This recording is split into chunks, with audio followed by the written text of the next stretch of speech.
so why you should listen to me, I'm just going to show you a quick few results for the last like 3 months that I've hit with our agency, and then I'm going to get into the video. So this one, 32K in spend, 3.08 overall ROAS, just about 100K revenue generated.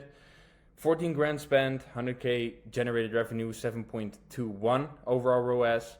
And last but not least, 65K spent, 1.86 overall ROAS, and $122,000. And before you say anything, this was, because of their very low break-even ROAS, was still profitable for this brand. So, all right, so starting off what I've seen in the last 6 months and last 4 years. I've had my agency now for 4 years, and I'm not going to give you the classic bullshit about, oh, corporate agencies suck, blah, blah, blah, blah, blah.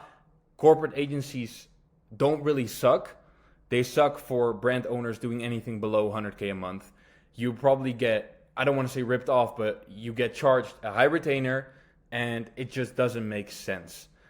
That's just all I'm going to say about corporate agencies. I don't have anything against corporate agencies. Obviously, corporate works for a reason. Otherwise, there wouldn't be these huge agencies in the world that are corporate. So I'm not going to give you that classic bullshit about that's bad. What's actually bad, and I've been there so I can talk about it, is all those young guys starting an agency that are walking around like a bunch of rogue monkeys.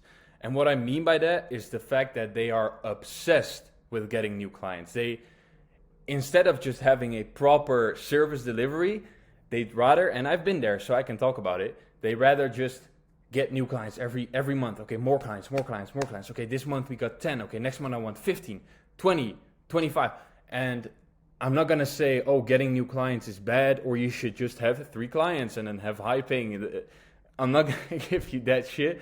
It's just the fact that a lot of these guys, they have no clue what they're doing. And like I said, I've been there as well. I had no clue what I was doing. I was just obsessed with getting more and more clients because of the fact that if you think about it, it's basically back to kind of instant gratification. It's just the feeling of actually getting new clients feels better than sticking with clients. And even when performance is bad, really dive into it, because it's hard to find your own mistakes. And especially if you don't know what you're doing in the ads manager, then it's like you can deep dive for hours and hours and hours, but it's going to be very hard.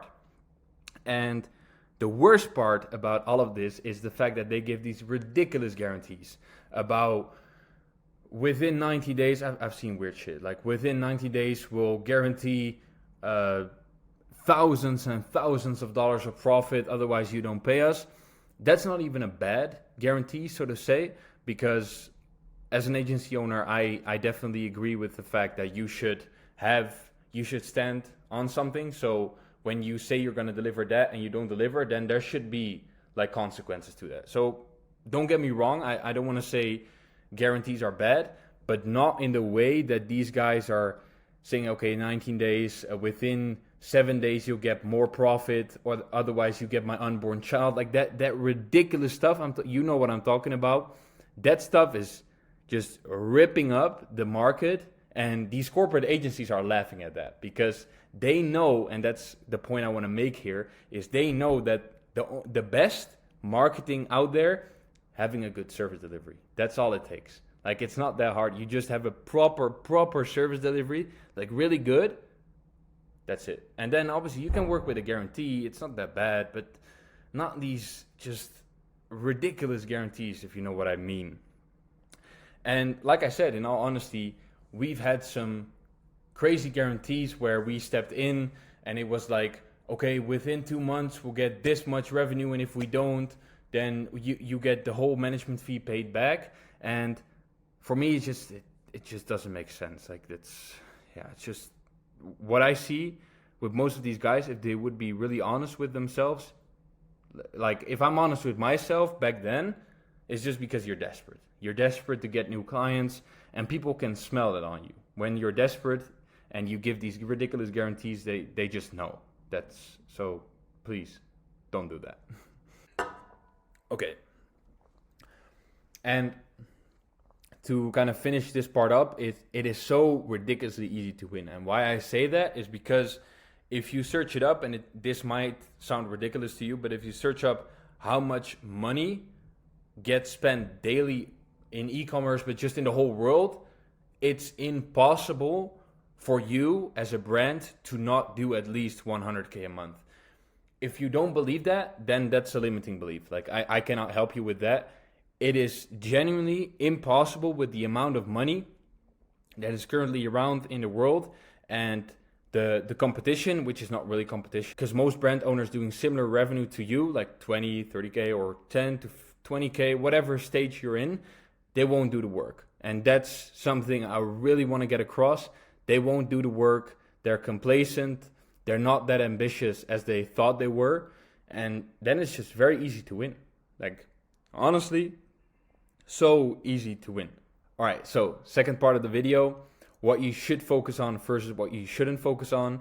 These are just the most important things as a brand owner that I've seen up close, working with a lot of brand owners that are doing below 100K a month and eventually got past that stage, what they dropped, kind of the task they did at a daily basis, what they dropped and what they started to focus on. And then it just completely shifted. Okay, so first thing you should focus on is, and I've seen this with 300K a month, 500K a month brands, even 1 million a month, is that even though they're at that scale, still the most revenue comes from their top 3 or top 5. Like it's maybe more spread out when you're at 1 million or 1.5 million. But at the end of the day, the top 3, 5, like I said, top 10 doesn't really exist, but 80% of your revenue comes from these 20% of your products. So focusing on kind of expanding your whole collection doesn't really make sense. If a product sells well through organic reach, there should always be, and I tell all the brand owners I work with, I refuse to believe that if your product is selling, or a similar product, or your product is selling organically, I refuse to believe that there's not a way that it would also sell through paid ads. It cannot be possible that there's an audience organically, but there's not an audience paid. Impossible. Like, I don't believe that. So, also, besides that, so if you've got that covered, you know your top 3 bestsellers, you just keep on refining, making your product better, those 3 or maybe even 1. If you have one product store, I've seen one product stores doing 150, 200K a month. If you have that, then for the next part is, especially what I'm maybe kind of biased in, but is paid ads. And paid ads, what I've seen going wrong and what we also did wrong in the first, I'd say, 2 years of our agency, is that we focused on too many platforms.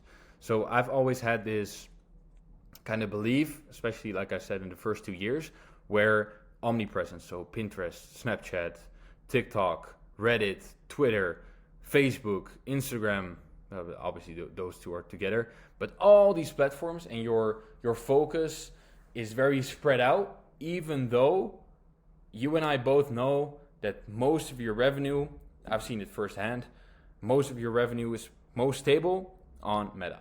So still, even 2025, TikTok, we've stepped away from it as an agency in previous year. That's also for a good reason. But that was basically because of the fact that TikTok is good. I don't want to say throw it away completely.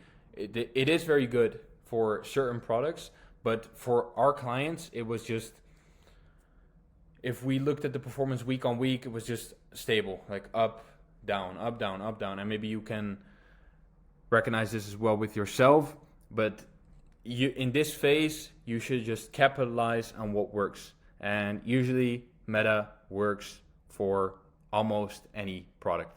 So you just focus on Meta, maybe have Google as well. Google is very untapped in this stage because it's harder to understand for brand owners. But yeah, maybe just hire an agency. That could also be the case. But if you don't have the capital for hiring an agency, then I would say just hire a freelancer. Don't learn it yourself because your time is valuable as a brand owner. So don't do that. But I would say Meta and Google, perfect, just perfect combination. And for your top 3 bestsellers, if you have that very clear now at this stage, is that on Meta, you should just, and you've heard this before, but it's true, try a lot of different angles on your product. Like I don't know how you're going to do it. As a brand owner or an agency or marketeer, there should be a day or an hour in the day where you are able to just come up with these ideas very quickly. Even you could use like ChatGPT. But what I see working best in terms of hooks and all those stuff is obviously controversial stuff that works very well. A scroll stopper, so that's like the videos where, and that has kind of gone down, but it could still work for your brand, is like these videos where somebody throws a rock down like,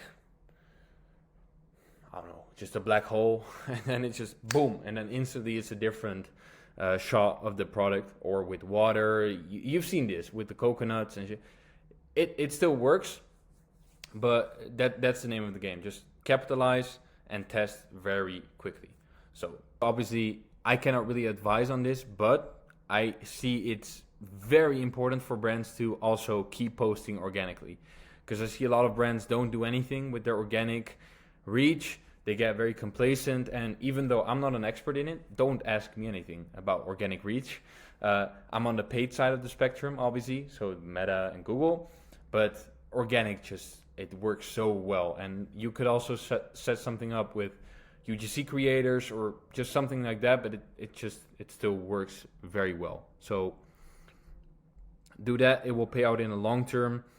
You could ask, that's also in terms of organic reach, obviously you have to be engaged with your following, and this is a very kind of like a value thingy, is you should ask questions. So obviously you have the post-purchase surveys. That's also very important. I'd say do that when you're at 30, 50K a month. And after that, because post-purchase surveys, and also if you just ask questions in your kind of Instagram or just do Q&As, and then you get a lot of data of your clients, like what they do, what magazines they read, what they eat. And we could use this as an agency in our retargeting ad copy. So that's just a quick giveaway of something. And as a brand owner, if you're comfortable with it, but even if you're not really comfortable with it, I would still do it, is document your journey. Please do document your journey. It will pay out in the long term. If you really like your product, you know it at the back of your head, you love talking about it, and there will be an audience for it, trust me. So I would also strongly advise on that. Second part, what not to focus on. This is also very important, and I'm gonna quickly go through this because I wanna also show you the real sauce, which is after this, the creative first strategy and how to implement this. So first of all, and maybe I'm biased in this, but do not invest in proper email marketing. I already see all the email marketing agency guys going after me, but I've seen brands doing 150, 200K, 250K with the absolute worst of follow-up flow and like automated. Obviously, everyone has these abandoned cart flows. That's great, but they did nothing with their email marketing, and it just scaled, and it just worked. Because if people love your product, and if you have a great product, then people will return themselves. That's kind of the point I want to bring home here. You don't need, at least at this point, you don't really need those fancy flows and the campaigns, and maybe once in a while, but I wouldn't really focus on it. Maybe on like a lazy Sunday where you feel creative, then maybe do something, but I would advise against it, to be honest. And also, if you're a brand owner, but as an agency, you could also listen to this advice. If your agency is telling you to try all these platforms and be present everywhere, just put your eggs in multiple baskets, no, absolutely not. Like if you're 150K or 200K, sure, you could diversify. That's that.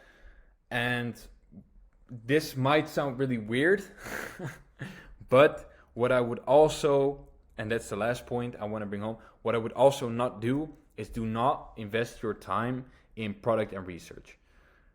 And why I say that, or product research and development, why I say that is because, especially if you're at 35, 40K, like you have a proven product, of course, improve your product, especially if you're in like skincare or makeup, like cosmetics, sure, you can improve your formula, and that's a great angle because then maybe it will get better and the returning customer rate will be higher. Then obviously, but if you're below that, so you're doing like 10, 20K, don't focus on product and research development. If you're building a brand, and just stick with your products, and like I said in the beginning of the video, focus on testing multiple angles. That's what I would advise. And if you want to launch new products, like if you're ignorant, you're like, Xavier, you don't know what you're talking about because you're an agency owner, sure, go ahead. Go ahead, try new products. But before you try new products is just buy one. If you have a supplier in China or wherever, just buy one product, or wherever your supplier is, doesn't really matter. Buy one product, test it organically, like I said in the beginning, test it organically, see if it works. If it works, great. Then have people like pre-order, so like put it on the website, say like, hey, it's 29 or whatever your pricing point is, 29 or 59, the first 100 pre-orders, they get 10% off or 20% off. I'm giving away free sauce over here, but 10, 20% off. And then you're already collecting the money. And then if you have a reliable supplier, which at this point you probably have, what you should then do is just like, hey, I'm sorry, this is a pre-order. Then you're not lying. So if you would just sell it without saying it's a pre-order, then it's different. But let's say you did that. So you just sell it and it goes viral and it sells out. What you should do then is then you should do email marketing. Email those customers, say, hey, I'm sorry it's delayed. Here you have a 15% discount. And don't worry about it hurting your brand, because it won't. People will forget when they get their product and it's good. They will forget within a day, 7 days. Like, people don't have a good attention span. So don't be worried about that. So again, if you really want to launch products, do it that way. Buy one, make photos of it, make videos, see if it sells organically. If it sells organically, great. Then it will work in paid ads as well. All right, so and I'm gonna read it from here. As you can see, is the setting. So if it's a random setting, like in your kitchen or your studio or your grandma's basement, I don't know, whatever it is, it should be those 4 things, because that's very important. After you've run an ad, you can actually see, okay, we have the product. Obviously, that box always ticks off. But then, okay, the way of editing. How do people respond if we edit it this way and we don't have any B-roll in it? That's very important, because then you can kind of see what specific part of the video are working well, what you should double down on, and what is not working well, what is holding you back from actually getting a profitable or just a scalable ROAS overall. So that's very important, those 4 things. So again, to summarize it, the product, the way of editing, the sounds, and the setting. Those 4 things. That's very important. So, and then when you put those all together, you have a concept. That's also like, some people have other definitions of concept. That's my definition of concept. So those 4 things combined together, concept. Like I said, I want to break down a thought out creative, and I've taken a creative from Essence Vault. Maybe you know the brand, maybe you don't. It's a big perfume brand from London, I think, and they're doing very great work. This is kind of an old creative, but it's getting a lot of views on TikTok, and this is a perfect example of proper UGC that is done right, perfectly. So that's why I want to show you this one. So basically, as you can see in the hook, what she says in the beginning is, I'm never buying designer perfume again. And obviously, Essence Vault, if you don't know it, they sell kind of duplicates of famous brands like Dior, Sauvage, Chanel, all these famous brands. They sell, like, I don't want to say rip-offs, but just similar scents. That's what they do. So I'm never buying designer perfume again because I just found the jackpot. It's not these generic stop scrolling, those type of hooks, or oh my god, just very disingenuous. Don't do that. I still see UGC creators do that, or brand owners. Please don't do that. So that's something I want to strongly emphasize on. Don't do that. So I'm never buying this designer perfume again because I just found the jackpot. And then, so that's the hook, you got them in.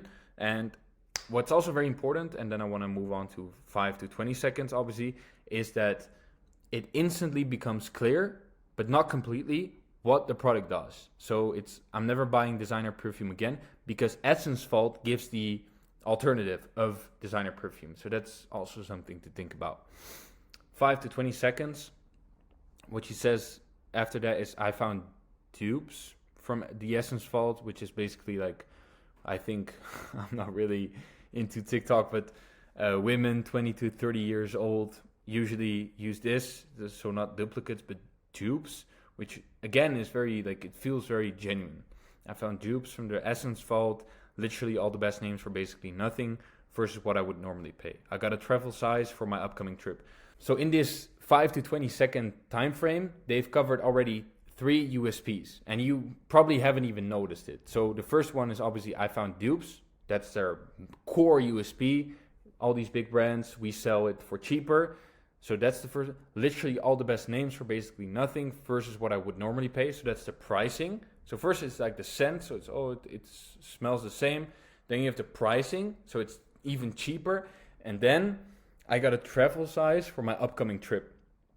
So that shows like, hey, it's very convenient, it smells good, it's cheap, and it's convenient because I can take it on to my upcoming trip wherever I'm gonna go. So those are 3 USPs you haven't even probably noticed really. This really great. As you can see, I get very happy about these type of things. And the 20 to 30 seconds is basically just her working towards the call to action, but it's still very genuine. So what she says here is, I would have spent so much for even the travel size for the real thing. And then she keeps going on about, oh, it's very good, but it slowly goes into a CTA. It's not a hard CTA, it's more like a soft CTA where it's like, oh, and they have a sale now. And if people watch till that point, I guarantee they will convert. So that's obviously not 100% conversion rate, but you know what I mean. So that's kind of the whole document covered.